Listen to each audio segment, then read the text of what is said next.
Halo teman-teman, selamat pagi, siang, sore, malam. Selamat datang di podcast kami, podcast globalisasi. Dengan saya, pembicara Sheila Aura Amelia, ditemani dengan dua narasumber. Dengan narasumber yang pertama, Andini Rahmawardiyah, dan dengan narasumber yang kedua. Muhammad Aristiagra. Di sini kami akan bahas tentang globalisasi sesuai dengan judul. Mari kita langsung pada topik pertama. Topik pertama adalah pemanasan global.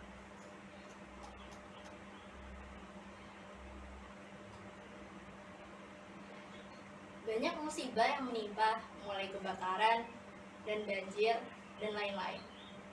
Apa pendapat Anda tentang kejadian tersebut, Agra? Saya sangat sedih karena dampak yang terjadi saat ini didasar oleh perbuatan manusia yang kurang memperhatikan lingkungan sekitar. Bagaimana kita dapat meningkatkan kesadaran masyarakat tentang pentingnya isu pemanasan global? Kita dapat mulai dari diri sendiri, mengambil langkah tepat dengan membuang sampah pada tempatnya. Bagaimana kita dapat beradaptasi dengan perubahan iklim yang sudah terjadi akibat pemanasan global?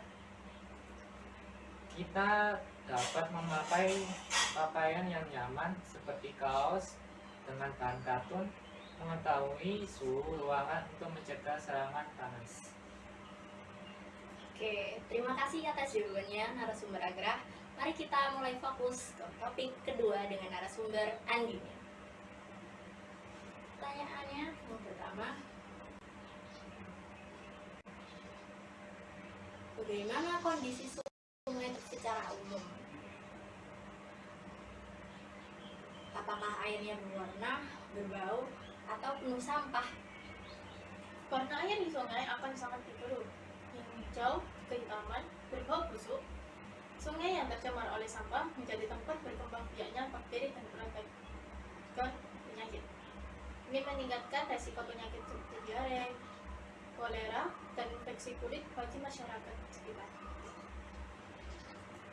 Apakah ada spesies hewan atau tumbuhan yang terancam akibat pencemaran ini? Ya, pencemaran lingkungan dapat merusak ekosistem dan membuat lingkungan tidak lagi mendukung kehidupan, serta pencemaran lingkungan dapat menyebabkan kematian beberapa jenis flora dan fauna. Apakah ada komunitas atau kelompok masyarakat setempat yang bersedia bekerja sama dengan Pandawara dalam upaya membersihkan dan pelestarian lingkungan? Ya, ada komunitas dan masyarakat setempat yang bersedia bekerja sama dengan Pandawara dalam upaya membersihkan dan melestarikan sungai agar tidak terbakteri. Bagaimana pendapat Anda tentang sungai yang dibersihkan Pandawara, tapi kembali kotor kembali dan memanggil Pandawara lagi? Sungai yang kembali kotor adalah tanda bahwa ada masalah yang lebih dalam yang perlu diatasi. Ini bukan tentang membersihkan sampah, tapi juga mengubah perilaku masyarakat. Baik, terima kasih atas responnya. Mari kita lanjut ke topik ketiga. Bagaimana Anda bisa berkontribusi lebih banyak dalam menjaga lingkungan, baik dalam skala kecil maupun skala besar, narasumber Agra? Baik, bisa berpartisipasi dalam kegiatan sosial dan mendukung program-program pelestarian lingkungan. Contohnya seperti mengurangi penggunaan sak plastik, menghemat energi dan air, menanam pohon, mendukung produk ramah lingkungan, dan mengajak warga sekitar untuk membersihkan lingkungan secara rutin. Apakah Anda merasa memiliki tanggung jawab terhadap lingkungan? Mengapa? Ya, karena saya merasa memiliki tanggung jawab terhadap lingkungan. Karena lingkungan merupakan bagian dari kita. Menjaga lingkungan dapat membantu mencegah kerusakan alam, melindungi kehidupan makhluk hidup, dan mengurangi resiko bencana alam. Bagaimana kita bisa menumbuhkan kesadaran diri tentang lingkungan sejak usia dini? Apa peran keluarga, pendidikan, dan masyarakat? Kesadaran lingkungan pada anak dapat ditumbuhkan dengan mengajarkan anak untuk peduli terhadap lingkungan di rumah, mengajarkan sikap dan keterampilan yang berkaitan dengan pelestarian lingkungan sekitar, dan berpartisipasi dalam menjaga bumi agar tetap lestari untuk generasi mendatang. Terima kasih. Baik, pada topik keempat dengan narasumber ini, apakah lingkungan memiliki pengaruh besar terhadap mental seseorang? Tentu, cara kita bersosialisasi dasar pada lingkungan juga individu itu sendiri. Kita tumbuh dengan melihat dan meniru. Bagaimana lingkungan fisik seperti kebersihan dan keamanan dapat mempengaruhi kesehatan mental seseorang? Ini mengarah pada kondisi psikologis. Lingkungan yang bersih dan aman adalah salah satu faktor penting untuk menjaga kesehatan mental kita. Lingkungan yang bersih dan terawat dapat menciptakan rasa nyaman dan tenang. Kebersihan juga mengurangi risiko menyebarkan penyakit, sehingga kita merasa lebih aman dan sehat. Bagaimana cara menciptakan lingkungan yang positif untuk mendukung kesehatan mental diri sendiri dan orang lain? Dengan memulai kegiatan positif seperti dengan membersihkan lingkungan, tempat tinggal juga, mudah mengikuti gotong royong. Baik, terima kasih. Pada topik kelima, topik kesehatan mental terkait erat dengan Gen Z yang dikenal mulai sadar akan kesehatan mental. Menurut Anda, kenapa hal itu bisa terjadi, narasumber Anda? Internet dan media sosial telah membuka akses tak terbatas ke informasi. Dibandingkan generasi sebelumnya, Gen Z lebih terbuka dan menerima isu kesehatan mental. Mereka tidak lagi menganggapnya sebagai sesuatu yang tabu atau memalukan. Untuk dibicarakan juga tuntunan hidup modern seperti tekanan akademik, sosial, dan ekonomi dapat memicu masalah kesehatan mental pada Gen Z.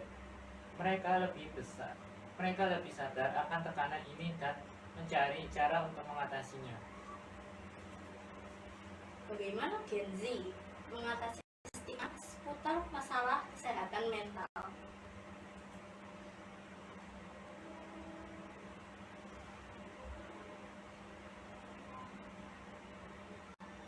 Dengan menantang stigma dan diskriminasi yang terkait dengan masalah kesehatan mental, mereka dapat dengan aktif menyuarakan pendapat mereka dan memperjuangkan kesetaraan bagi semua orang tanpa memandang kondisi kesehatan mental mereka. Apa saja inovasi dan pendekatan baru yang digunakan untuk mengatasi masalah kesehatan mental pada Gen Z? Ada berbagai macam seperti aplikasi Headspace, juga banyak situs yang menawarkan konseling dalam jaringan. Baik, terima kasih. Mari kita mulai lanjut ke topik ke-6. Terdapat istilah yang populer di kalangan Gen Z, yaitu people pleaser. Apa itu, narasumber ini? People pleaser adalah istilah yang digunakan untuk menggambarkan seseorang yang sedang berusaha menyenangkan orang lain, bahkan jika itu berarti mengorbankan kebutuhan atau kebahagiaan mereka sendiri. Mereka sering merasa sulit untuk mengatakan tidak dan selalu berusaha untuk memenuhi harapan orang lain. Hal ini disebabkan oleh berbagai macam hal, beberapa kebutuhan lingkungan tidak, mana mereka diharapkan untuk selalu menyenangkan orang lain.